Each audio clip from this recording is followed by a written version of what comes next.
The sun was beating down on the long, winding driveway of the Rowan estate, making the asphalt shimmer like a lake. I stood there, wiping a bead of sweat from my forehead, feeling the weight of the heavy summer air. My twin sister, Isolde, stood a few feet away from me. She looked perfect, as usual. Not a single hair was out of place, and her designer dress didn't have a single wrinkle. She caught me looking at her and let out a subtle, sharp smirk. It was the kind of look she only gave me when our parents weren't watching. A look that said she had already won whatever game we were playing. Then I heard the low hum of an engine. A sleek, black sedan glided up the driveway, its tires crunching softly on the gravel before coming to a complete stop right in front of us. A man stepped out of the driver's seat. He was dressed in a standard black suit and a chauffeur's cap, but he didn't look like the drivers our family usually hired. He was older, with a posture that was polite yet incredibly sturdy. He held a small leather notebook in his hand and looked at us with eyes that seemed to see right through our skin. He didn't bow or offer to take our bags immediately. Instead, he started asking questions. They weren't the normal questions a driver asks, like, "Where to, miss?" Instead, he asked us what we thought about the value of hard work versus the value of a name. He asked if we believed a person's worth was tied to their bank account. Isolde laughed, a tinkling, fake sound she used to charm adults.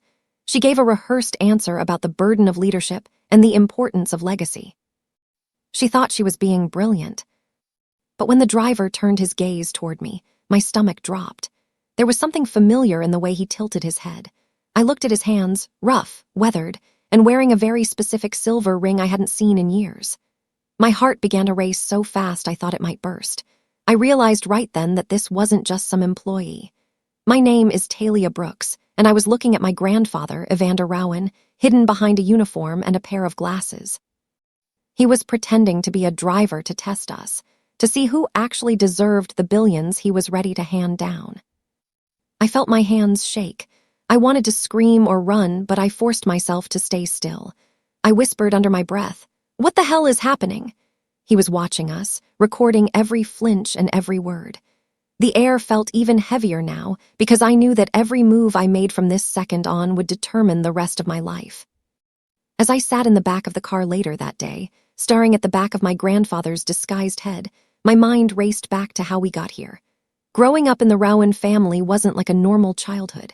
It was a long, exhausting competition. From the time we were 5 years old, Isolde was the golden child. She knew exactly how to smile for the cameras and how to say the right things to make our parents proud. I, on the other hand, was always too much. If I wanted to start a business or lead a project, I was told I was being too ambitious or that I didn't know my place. Family dinners were the worst part. We would sit at a table that felt a mile long, surrounded by silver and crystal, but the atmosphere was freezing. My parents would praise Isolde for her latest charity event, which I usually helped organize behind the scenes, while they threw veiled insults at me for my difficult personality. I remember one night specifically, when I was 12.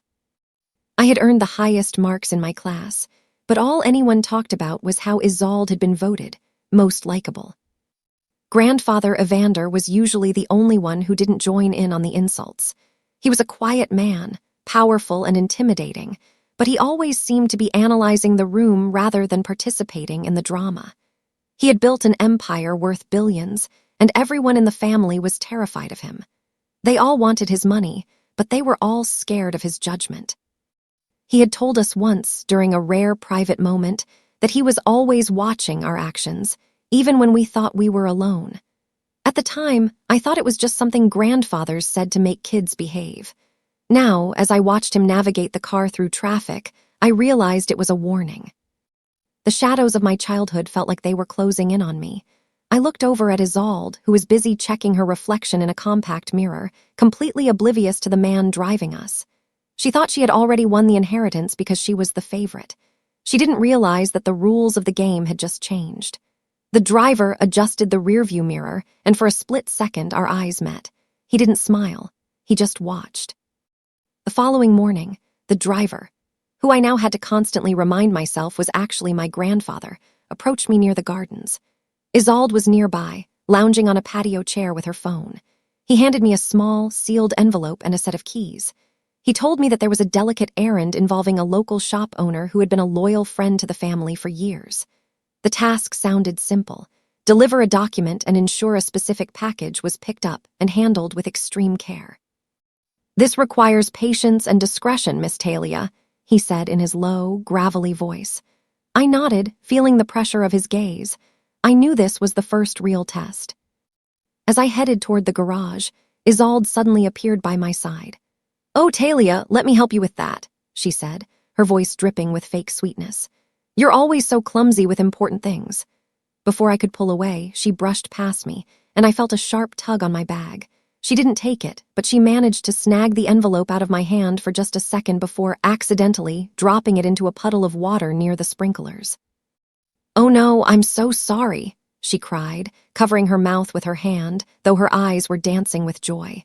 The envelope was soaked. The ink on the address was beginning to bleed. She turned and walked away, humming a tune, leaving me to deal with the mess. She wanted me to look disorganized and careless in front of the help. I took a deep breath, refusing to let her see me cry. I carefully picked up the damp envelope and went back inside to dry it with a cloth. It took me an extra 20 minutes to ensure the document inside wasn't ruined and to find the address. I was late, and I had to work twice as hard to convince the shop owner that the Rowan family still respected him despite my disheveled appearance. When I returned to the estate, the driver was standing by the front door. He didn't say a word as I handed him the package I had retrieved. He just pulled out his small notebook and made a few quick marks. He didn't praise me for finishing the task, and he didn't scold me for being late.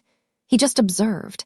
I could feel Isolde watching from the balcony above, a smug smile on her face. She thought she had won this round, but I realized that the driver hadn't missed the way she, accidentally, tripped me up. A few days later, the family hosted a small garden party for some of our grandfather's business associates. These events were always high stakes, but with the driver constantly lurking in the background, the tension was unbearable. My parents had put Isolde in charge of greeting the guests, while I was told to stay out of the way and assist with the catering staff. It was a public humiliation, but I swallowed my pride and did what I was told. Midway through the afternoon, I was carrying a tray of expensive crystal glasses toward the main tent. Isolde was standing near a group of wealthy investors, laughing and telling a story. As I passed behind her, she suddenly stepped back without looking, her heel catching the edge of my shoe. I stumbled, the tray tilted, and 3 of the glasses shattered on the stone path with a loud, piercing crash. The music seemed to stop. Every head turned toward me. Isolde gasped loudly. "Talia, please be more careful. These are heirlooms," she said, her voice loud enough for everyone to hear. She looked at the guests with an apologetic expression. "I'm so sorry, everyone. My sister has always been a bit overwhelmed by high-pressure situations." I felt my face burn with hot, stinging shame. I could hear the guests whispering, their eyes filled with pity or judgment. I dropped to my knees to start picking up the glass, my hands shaking. I didn't defend myself. I knew that arguing with her in front of these people would only make me look worse. I just focused on cleaning the mess. As I reached for a shard of glass, I saw a pair of black shoes stop right in front of me. It was the driver. He didn't help me pick up the glass, which would have been out of character for a servant, but he stood there like a shield, blocking the view of the more judgmental guests. Out of the corner of my eye, I saw him pull his phone from his pocket and discreetly record the scene, not the broken glass, but the way Isolde was smirking at her friends while I worked on the ground. My pride was burning, but I kept my head down. I realized then that every accident Isolde staged was being documented. She thought she was building a case against me, but she was actually providing evidence of her own cruelty. Life at the Rowan estate had turned into a hall of mirrors. Every meal, every gathering, and even every casual walk through the grounds felt like I was under a microscope. I became hyper-aware of the driver's presence. He was always there, polishing the car, holding a door, or standing silently in the corner of the dining room. I realized this wasn't just a simple test of character. It was a full-scale evaluation of who we were when we thought no one important was looking. One evening, after a particularly grueling dinner where my father had spent an hour talking about Isolde's natural grace, The driver approached us while we were having tea on the veranda. He asked a question that seemed simple, but felt like a trap. If you found a way to double your inheritance, but it meant someone else had to lose their livelihood, would you take it? He asked, looking directly at Isolde. Isolde paused, her eyes darting around. She was trying to figure out what the right answer was to sound like a savvy business mogul. In the world of billions, someone always loses, she said with a shrug. It's just the way of the world. You have to be strong to survive. Then he turned to me. And you, Miss Talia? No, I said, without needing to think about it. Money is just paper if it's built on someone else's ruin. I'd rather have less and know I didn't destroy someone to get it. The driver didn't react. He just nodded and went back to his duties. But the air between us felt different. Later that night, as I was heading to my room, I saw the driver standing in the hallway, looking out the window. For a second, he looked exactly like the grandfather I remembered, stern, thoughtful, and deeply lonely. I realized that this game was more than just about billions. It was about the future of everything he had built. He wanted to know if his legacy would be used as a weapon by someone like Isolde, or as a tool by someone like me. As I closed my bedroom door, I felt a surge of fear. The final test was coming, and I wasn't sure if I was strong enough to survive my sister's next move. The following morning, the humidity was thick, sticking to my skin as I walked toward the edge of the estate where the staff housing was located. My grandfather, still perfectly in character as the quiet, observant driver, was waiting by the car with a heavy box of old records and ledgers. He explained that an elderly relative of ours, Aunt Martha, who lived in a small cottage on the far side of the property, needed help organizing her chaotic archives. It was a task that required hours of dusty, tedious work, far away from the glamour of the main house. I agreed immediately, seeing it as a way to be useful without being under my mother's critical eye. As I began sorting through the yellowed papers in the cramped cottage, I heard the familiar click of high heels on the wooden porch. Isolde appeared, looking completely out of place in her silk scarf and expensive sunglasses. She didn't offer to help. Instead, she stood in the doorway, watching me work for a few minutes before disappearing. I thought she had simply grown bored and left, but an hour later, my mother stormed into the cottage, her face flushed with anger. "Talia, how could you be so disrespectful?" she hissed. She accused me of bullying Aunt Martha by throwing away precious family mementos under the guise of cleaning. I looked down at the neatly stacked piles of trash and the carefully preserved archives, confused. It turned out Isolde had gone back to the main house and told everyone I was being aggressive and dismissive of our elders' history, painting my kindness as a minor scandal. The driver was standing just outside the screen door, holding a tray of water for us. He remained impassive, his face a mask of professional neutrality as my mother scolded me. I didn't yell back or try to blame Isolde, even though I knew she had twisted the truth to make me look like a villain. I simply apologized to Aunt Martha and continued my work, my heart heavy. As my mother left, the driver lingered for a second, his eyes meeting mine. There was a flicker of something in his gaze, not pity, but a deep, focused observation. He was recording not just what happened, but how I handled the false accusation. A few nights later, the house was eerily quiet, the kind of silence that usually preceded a family storm.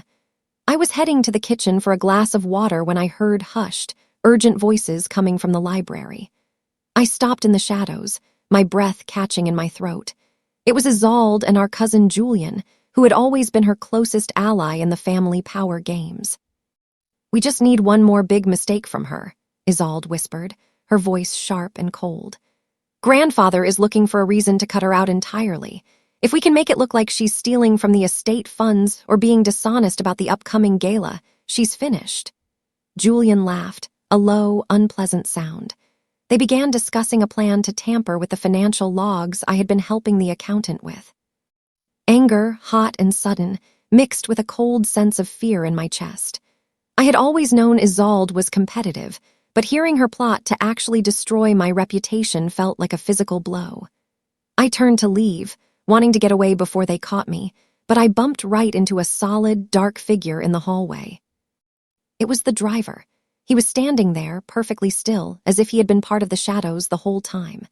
My heart hammered against my ribs like a trapped bird. I looked at him, my eyes wide with the shock of what I had just overheard. He didn't say a word, but he gave a very faint, almost imperceptible smile.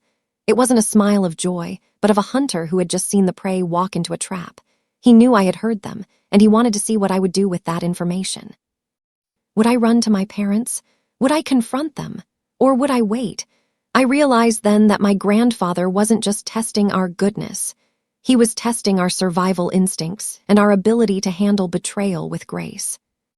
The heat was stifling the next afternoon when the driver approached me with a specific request. He told me that the car needed a short maintenance run and that I should accompany him to ensure the paperwork for the garage was handled correctly. It felt like a setup for a conversation, and I was right. As we pulled out of the long, winding driveway, the silence in the car was thick. Isolde had watched us leave from the porch, rolling her eyes and laughing with her friends about how I was spending too much time with the help. Once we were on the open road, the driver began to speak, but he didn't talk about the car. He began asking deep moral questions. If you knew someone was lying to gain an advantage, but telling the truth would hurt the family's public image, which path would you choose? He asked, his eyes fixed on the road but his attention entirely on me. I felt my pulse quickening. I knew he was talking about Isolde and Julian's plot. I stared out the window at the passing trees, thinking carefully. The truth is the only thing that lasts, I finally said, my voice steady despite my nerves. A reputation built on a lie is like a house built on sand. It might look grand, but it will eventually collapse. I'd rather face the temporary shame of a scandal than live a permanent lie. He watched my body language through the rearview mirror, the way I gripped my seat, the way I didn't blink. He was looking for a crack in my resolve. I felt like I was being interrogated by a master, and in a way, I was. When we finally arrived back at the estate, my shirt was damp with nervous sweat. I had passed this particular road test, but barely. My heartbeat was so loud in the silent car that I was sure he could hear it. He simply tipped his cap as I got out, his expression unreadable as ever. Dinner that evening was a battlefield disguised as a formal event. We had several influential guests over, and the conversation was sharp and fast-paced. Isolde was in rare form, expertly weaving stories that subtly painted me as selfish and ungrateful. She mentioned, accidentally of course, how I had been neglecting my duties to go on long drives, hinting that I was lazy and uninterested in the family business. I saw the guests exchanging looks, some of them nodding in agreement with her. My father looked disappointed, and my mother was busy making excuses for my difficult phase. It was exhausting to sit there and be picked apart while I was expected to smile and pass the salt. Every time I tried to contribute to the conversation about the family's future investments, Isolde would interrupt with a joke or a correction that made me look like I didn't know what I was talking about. The driver was standing near the sideboard, pouring wine for the guests. At one point, when the criticism from Isolde became particularly biting, and I felt like I was about to snap and defend myself with anger, I looked up and caught his eye. He didn't speak, but he gave me a very subtle, almost hidden wink. It was a tiny gesture, but it was like a lifeline in a dark sea. It told me that he saw exactly what she was doing. It reassured me that I didn't need to fight her in the mud. He was documenting her arrogance and my restraint.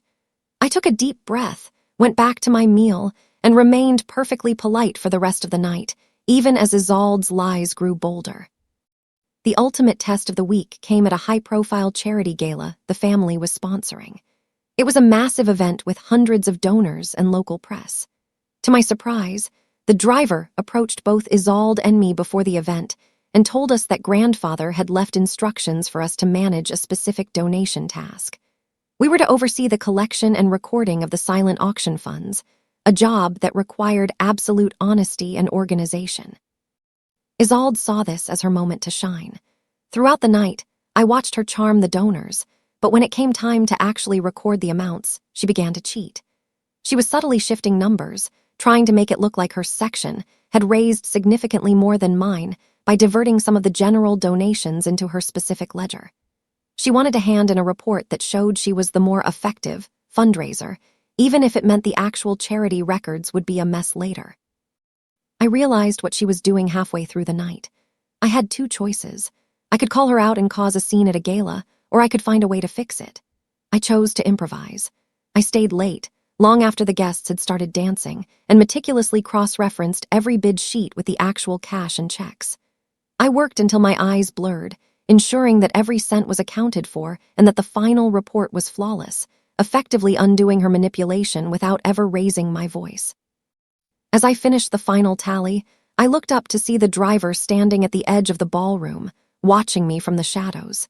He didn't say anything, but the way he held his notebook told me he had seen the entire process, Isolde's cheating and my quiet correction. I had turned a potential disaster into a victory for the charity and for my own integrity. The morning after the gala, my body ached from the late-night accounting, but my mind was sharper than ever. I was in the library, trying to cross-reference a few more files, when the family's head accountant, Mr. Henderson, approached me. He had worked for the Rowans for 30 years and was known for being as cold as a stone statue. He looked around to make sure we were alone, then leaned in close, his voice a dry whisper. He told me that he had seen the mess Isolde tried to make of the ledgers, and that he had been the one to alert the driver to the discrepancies before I even started my corrections.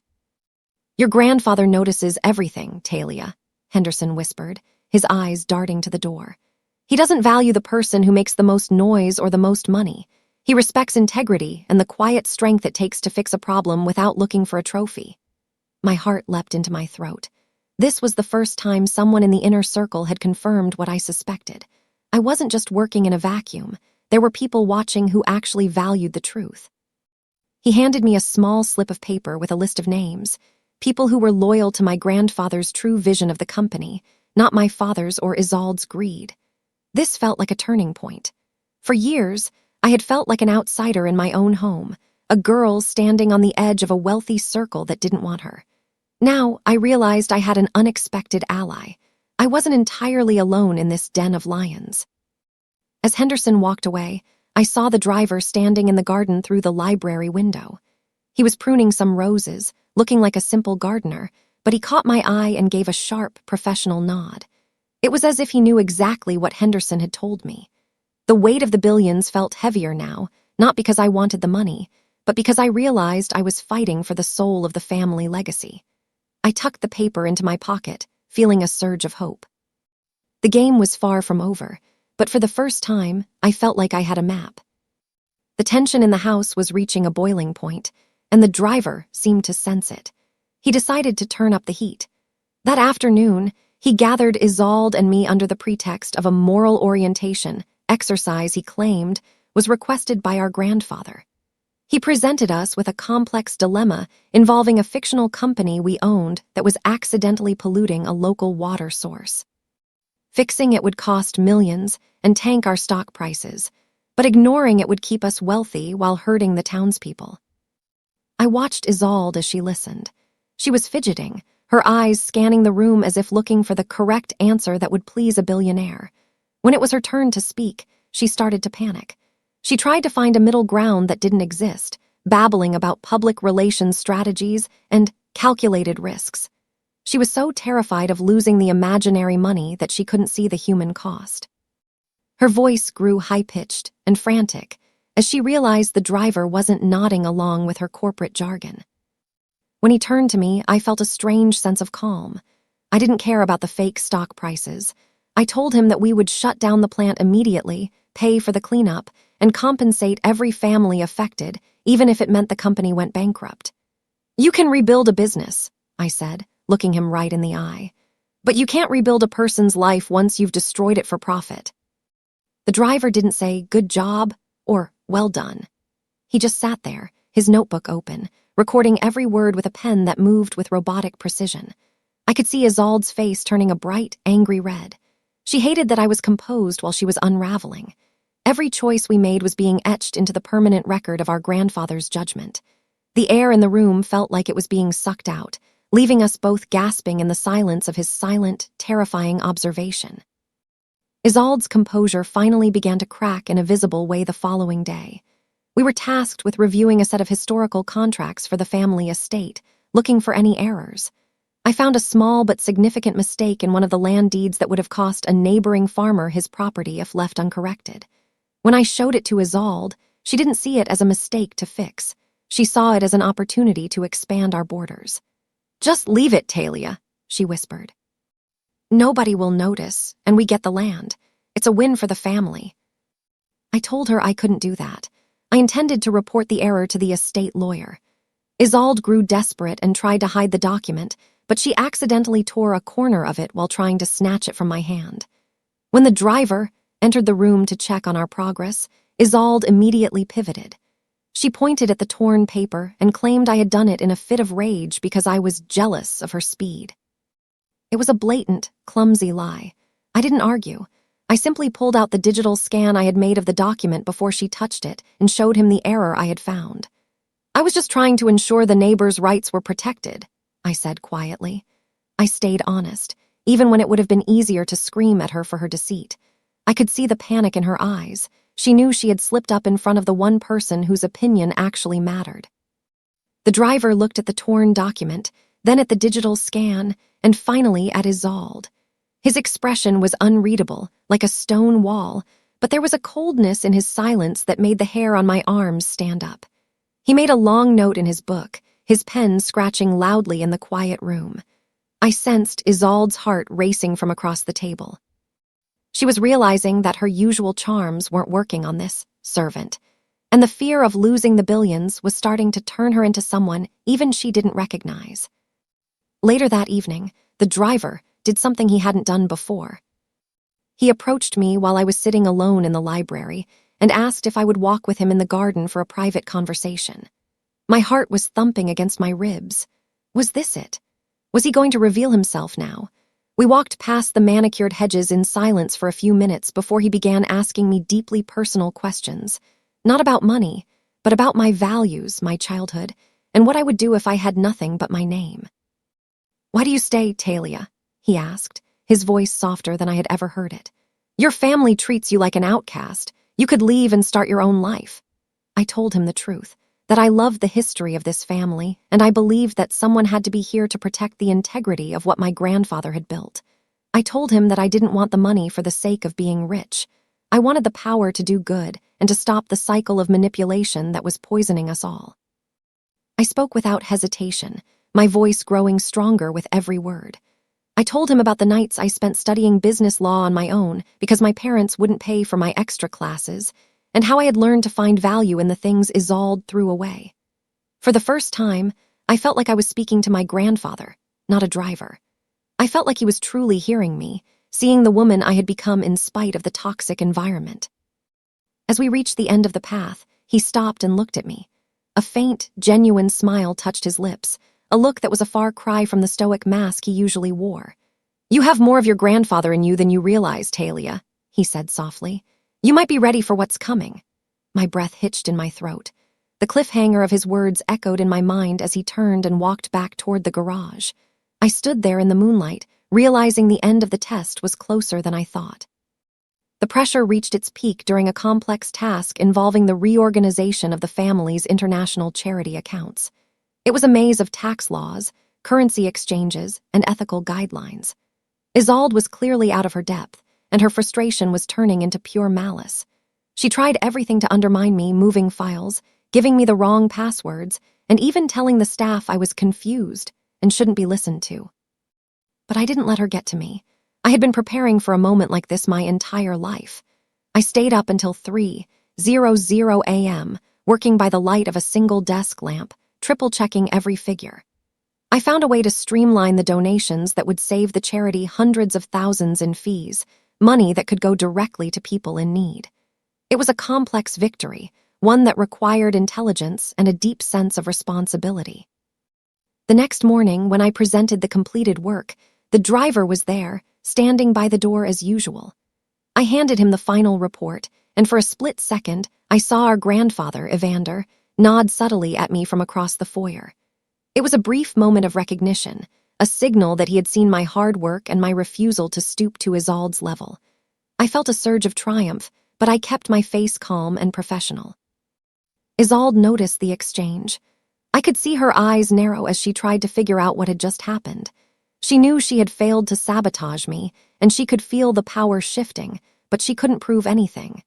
She stood there, her knuckles white as she gripped her designer bag, the realization dawning on her that perfection wasn't going to be enough to win this time.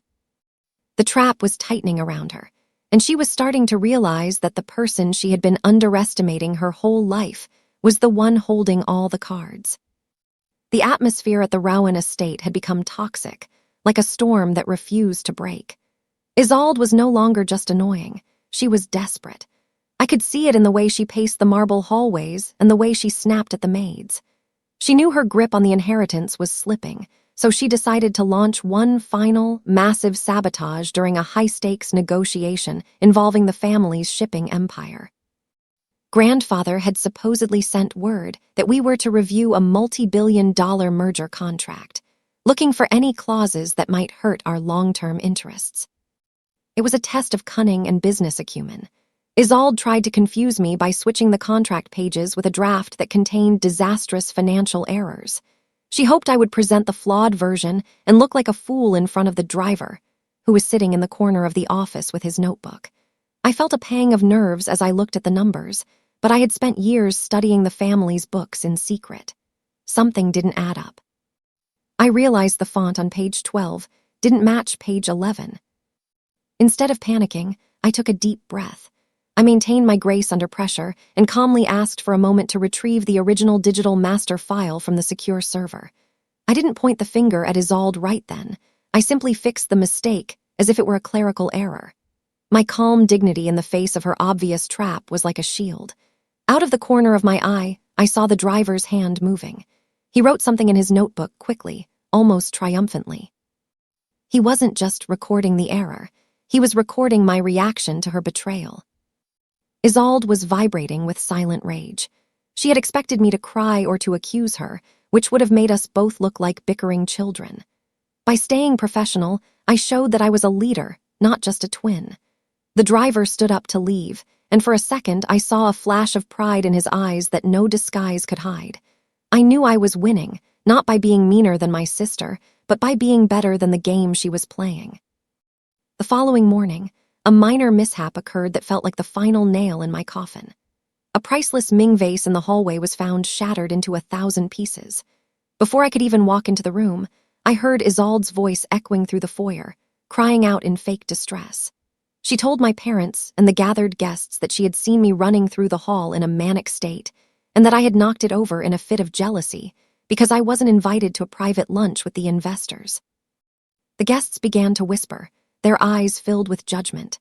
My mother looked at me with such disappointment that it felt like a physical weight on my chest. Isolde smirks at me from behind her silk handkerchief, enjoying the sight of me being humiliated publicly.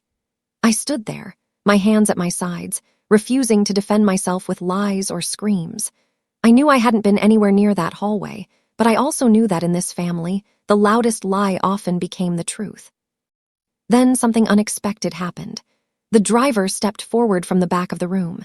He cleared his throat, a sound that commanded instant attention despite his humble uniform. He didn't raise his voice, but he spoke with a quiet authority that silenced the room. "Actually," he said, "I was polishing the car in the driveway, and through the window I saw the cat jump onto the pedestal. Miss Talia wasn't even on this floor." He defended me discreetly, using a simple truth to dismantle Isolde's elaborate lie. The silence that followed was deafening. Isolde's smirk vanished, replaced by a look of pure shock. She hadn't expected the help to speak up, let alone contradict her. I felt a wave of relief wash over me, but more than that, I started to see who really watched over us. The driver wasn't just a witness, he was a guardian of the truth. I realized then that the tests weren't just about what I did, but about how the truth eventually finds its way to the light when someone with integrity is watching. A few days later, the driver gave us what he called the moral test. He handed us both an envelope containing $10,000 in cash, which he claimed were leftover funds from a recent charity auction. He told us that grandfather wanted to see how we would allocate these funds to show our business sense. There were no receipts required, and no one would check the books for weeks.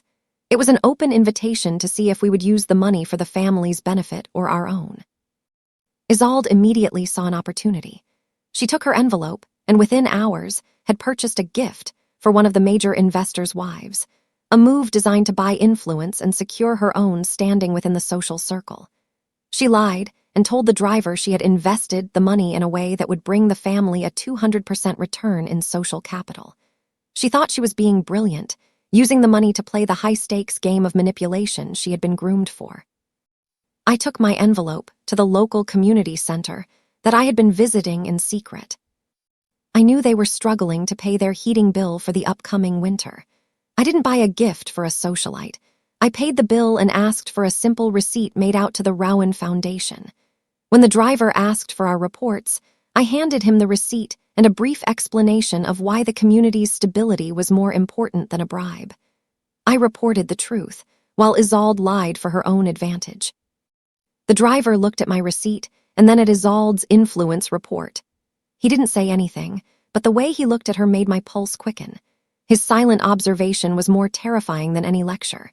He was comparing our souls, not just our bank accounts.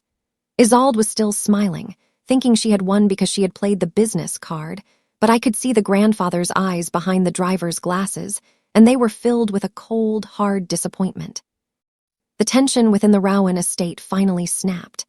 The facade of the perfect family began to crumble as the pressure of the inheritance grew too heavy. It started at breakfast when my father and uncle began arguing over the shipping contracts I had corrected. The argument spilled into the main hall, and soon the entire family was involved, shouting about loyalty, money, and who had the right to lead. Isolde, sensing she was losing ground, turned on me in front of everyone. She accused me of scheming with the staff and brainwashing the driver to take my side.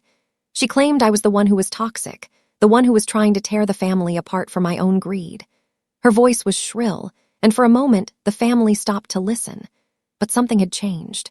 Over the past few weeks, the staff and the minor family members had seen my patience and my quiet work. When Isolde looked around for support, she found none. No one believed her entirely. My mother looked away, and even my father seemed tired of her constant drama. The driver was standing near the door, witnessing the entire collapse of the family's dignity. He didn't look shocked or upset. Instead, he smirks faintly, as if he knew that this climax was exactly what needed to happen for the truth to come out. The family fracture was complete. The once powerful toxic dynamics were beginning to fall apart because they couldn't survive the light of the truth. I stood in the middle of the chaos, calm and silent. I didn't need to yell or defend myself anymore. The facts spoke for themselves. I watched my sister unravel, her lies becoming more desperate and transparent by the second. The driver's eyes were locked on mine, and I knew that the final reveal was only moments away. In the aftermath of the argument, a strange quiet settled over the house. I was working in the library when a man I had never seen before, a high-level executive from my grandfather's main firm, approached me. He told me that he had been sent to verify some of the work I had done on the charity accounts. After a few minutes of questioning, he nodded and told me that my intelligence and integrity were remarkable. I was being praised by an unseen authority, and it felt like the first time I had ever been truly seen. Isolde grew desperate. She saw the executive talking to me and realized that she was being left behind. She tried to interrupt us, offering better ideas and trying to charm the executive, but he remained impassive, just like the driver. He looked at her with a professional coldness that clearly signaled she was no longer the favorite. I could see the panic in her eyes. She was a predator who had run out of prey. The driver appeared at the door, his hat pulled low. He announced that the final test was ready. He set a final challenge, a personal moral choice that would decide the inheritance once and for all. We were each given a choice to either take a guaranteed smaller portion of the inheritance now and walk away, or risk everything on a final audit of our actions over the last month. Isolde hesitated. She knew her audit would be a disaster, but her greed wouldn't let her take the smaller amount. She wanted it all. I didn't hesitate for a second. I agreed to the audit, knowing that while I wasn't perfect, I had been honest. The driver watched every move, his pen poised over his notebook. He was ready to reveal the truth, and I was ready to face it. The final line was drawn in the sand, and only one of us was going to cross it. The air in the grand drawing room was so still it felt like we were underwater. The driver stood before us, his notebook tucked under his arm, looking between Isolde and me with a gaze that felt like a physical weight. This was the final dilemma he had promised, the moment where greed and honesty would collide for the last time. He explained the choice again, his voice low and steady. We could either take a modest settlement right now and leave the Rowan name behind, or we could submit to a full review of our behavior during his time as our driver. I watched Isolde's face. Usually she was so composed, so perfect, but now she was faltering. Her eyes darted around the room, looking for a way to manipulate the situation, but there were no guests to charm and no parents to lie to. She was cornered. I could see the sweat on her upper lip as she weighed the options. If she took the money now, she would be rich, but she would lose the billions. If she stayed for the audit, she risked losing everything if her secrets came out. "I'll take the audit," I said, my voice surprisingly firm. I had nothing to hide. I had worked hard, stayed honest, and treated the driver with the respect a human being deserved, regardless of their rank. I was composed because I knew my truth was my shield. Isolde looked at me with pure hatred, then turned back to the driver. Her greed won out over her fear. "I'll stay too," she snapped. "I have nothing to fear from a servant's notes." The driver gave a very small, almost invisible signal to the staff standing by the doors. It was a subtle gesture, but it felt like the firing of a starting pistol. He was ready to reveal everything. I felt my heart thumping against my ribs, a rhythmic reminder that my life was about to change forever. I looked at the man in the chauffeur's uniform and realized that the driver was already gone. In his place stood the judge of our destiny. Dinner that evening was the most silent meal I have ever experienced. My parents and the extended family were all gathered, sensing that a major announcement was coming, though they didn't know the source. The driver stood at the head of the table, which confused my father, who started to wave him away. But the man didn't move. Instead, he reached up and slowly removed his chauffeur's hat, followed by the glasses that had obscured his face. A collective gasp echoed through the room as he shrugged off the dark driver's coat. Standing there in a perfectly tailored vest was Evander Rowan himself. Silence hit the room like a physical blow. My mother dropped her silver fork, and it clattered loudly against her china plate. Isolde's face went from pale to a ghostly, sickly white. Her panic was palpable. She looked like she wanted to melt into the floorboards. "Grandfather," I whispered, even though I had known for weeks. Seeing him stand there in his full authority was different than seeing him behind the wheel of a sedan. He looked around the table, his eyes lingering on each family member until they finally settled on the two of us. The man who had been opening our doors and carrying our bags was the same man who owned the very air we breathed in this house. Isolde tried to stand, her mouth opening and closing like a fish out of water. She was trying to find the words to explain away the last month, to apologize for the insults she had hurled at him when she thought he was just the help.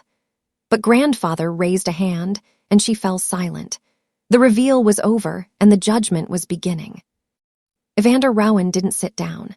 He stood tall, his presence filling the massive dining hall. He began to speak, and his voice held the power of the billions he controlled. He explained clearly why he had gone to such lengths to test us. He told the family that he didn't care about who could host the best party or who could charm the most investors. He wanted to know who had the integrity and the composure to lead when they thought no one was watching. "I saw everything," he said, looking directly at Isolde. He began to list her failures, one by one. He spoke about the sabotaged errand at the cottage, the shattered vase, and the manipulation of the charity funds at the gala. Every slip, every lie, and every moment of arrogance had been catalogued in the notebook he had carried as a driver. Isolde tried to argue, her voice shaking as she claimed it was all a misunderstanding, but grandfather simply held up his notebook. "You treated a man you thought was beneath you with nothing but contempt," he told her coldly.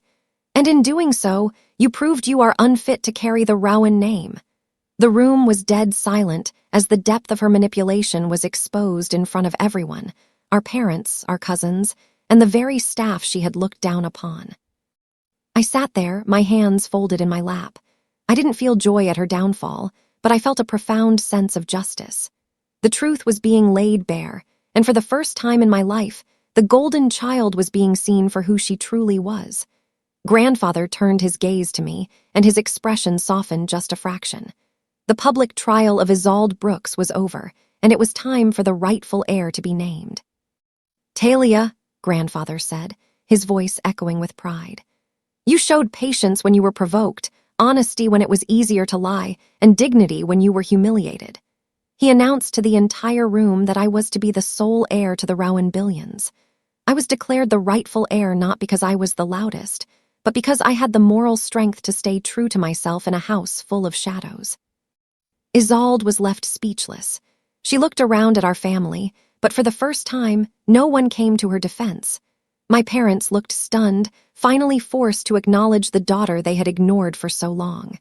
The moral victory was mine, and it felt more valuable than any bank account balance. I had earned this place through grace and honesty. Grandfather walked over to me and placed a hand on my shoulder. It was the first time I felt a true connection to the legacy he had built.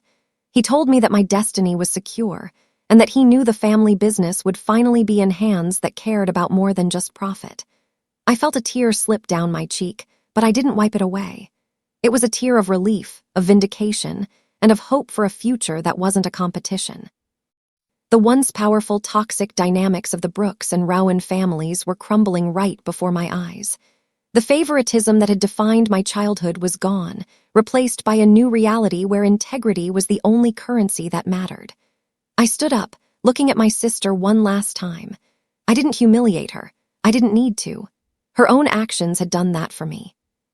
The sun was setting as I walked through the family estate one last time as the underdog.